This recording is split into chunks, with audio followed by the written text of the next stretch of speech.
தென்றலை போல் நூலிடையில் தேனெடுத்து 100 கதை நான் சொல்லவா? ஆலம் இலை மேலிருந்து ஆடுகின்ற தென்றலை போல் நூலிடையில் தேனெடுத்து 100 கதை நான் சொல்லவா?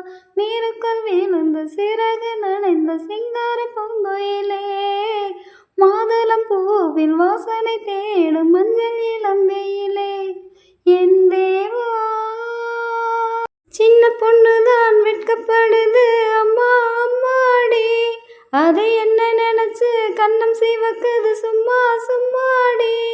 சாமத்து காத்தம் அடிச்சது சாமந்தி பூவும் வெடிச்சது, ஆனந்த வாசம் மணக்குது ஆசையில் மனசு கணக்குது. இளவட்டம் கொடிகட்டும் இது நல்ல நேரம், சின்ன பொண்ணுதான் வெட்கப்படுது அம்மா அம்மாடி, அது ஒன்ன நினைச்சு கண்ணம் சிவக்குது சும்மா சும்மாடி.